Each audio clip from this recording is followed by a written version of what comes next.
How much does this put added pressure on Sophie? I know last year as a freshman there were times you probably wanted her to be a little bit more dominant, and she's so selfless she didn't want to maybe take on that role, but does she need to a little bit more this year now?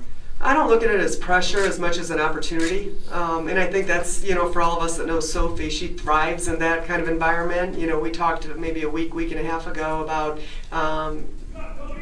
just the simple fact that she's a sophomore now, and people know who she is, and she's going to have a mark on her, and people are going to be prepared for her this year. And she said, "Coach, I wouldn't want it any other way."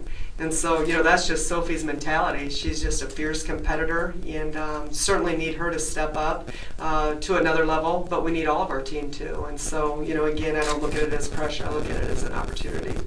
How's Jordan handling the last couple of weeks? When did she have the surgery, and is she pretty devastated right now, or? She's bounced back pretty well. I tell you what, it was really, really emotional for our team. I think when you've got such a close-knit group of young ladies, and to see almost one of your sisters go down with something like that. Everybody knows how hard Jordan's worked. She put on a lot of muscle this summer. She developed a really nice perimeter shot.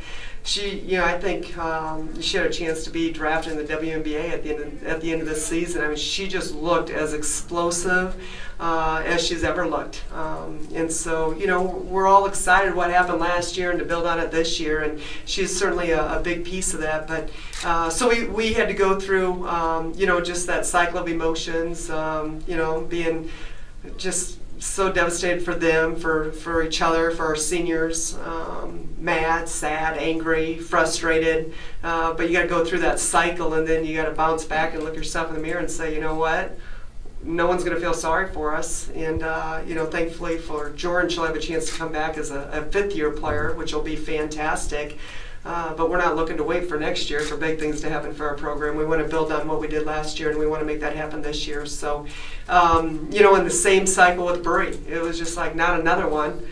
We got hit with an injury bug there pretty good for a little bit. But, I think our girls are in a good place mentally. They know that they need to step up. I think they've really embraced it. And, we're not hanging our heads. We're moving forward. In what ways has Sophie changed, improved her game compared to last year?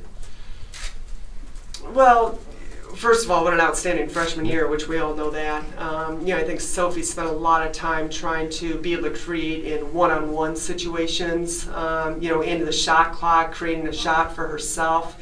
And I just think the experience that she has under her belt, it seems like she certainly is playing just as hard as she ever has, but I think she's got a better understanding, the importance of not getting in foul trouble. She's not forcing things. She never has. I think she's a great passer. She's got a high basketball IQ. And so I think, really all facets of her game have really improved just with having a season under her belt.